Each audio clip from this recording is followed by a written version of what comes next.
नमस्कार मित्रों, आज हम आपको सुनाने जा रहे हैं हनुमान पुत्र मकरध्वज की कथा। तो कथा शुरू करने से पहले आपने अभी तक हमारे चैनल भारत की कथाएं को सब्सक्राइब नहीं किया है तो सब्सक्राइब कर लें और वीडियो को शेयर जरूर करें।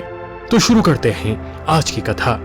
पवन पुत्र हनुमान बाल ब्रह्मचारी थे, लेकिन मकरध्वज को उनका पुत्र कहा जाता है। यह कथा उसी मकरध्वज की है।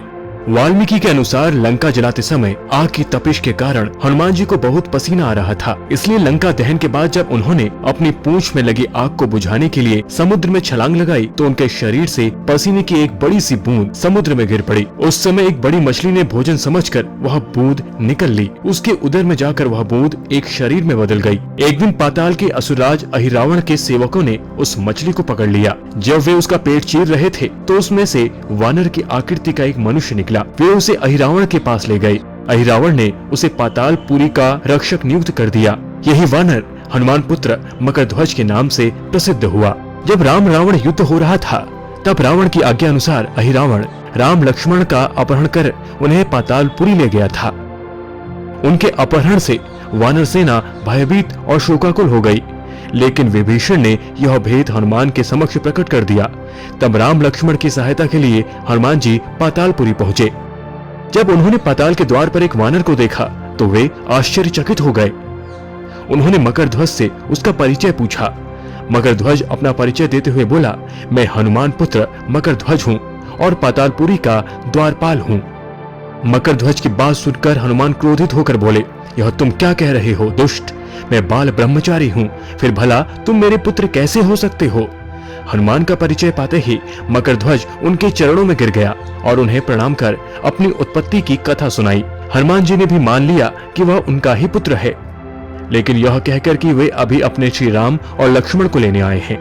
जैसे ही द्वार की ओर बढ़े वैसे ही मकरध्वज उनका मार्ग रोकते हुए बोला, पिताश्री, यह सत्य है कि मैं आपका पुत्र हूँ, लेकिन अभी मैं अपने स्वामी की सेवा में हूँ, इसलिए आप अंदर नहीं जा सकते। हनुमान ने मकरध्वज को अनेक प्रकार से समझाने का प्रयास किया, लेकिन वह द्वार से नहीं हटा। तब दोनों में घोर युद्ध हो गया। देखते ही देखते हनुमान जी ने उसे अपनी पूंछ में बांधकर पाताल में प्रवेश कर गए। हनुमान सीधे देवी मंदिर में पहुंचे, जहां अहिरावण राम लक्ष्मण की बलि देने वाला था।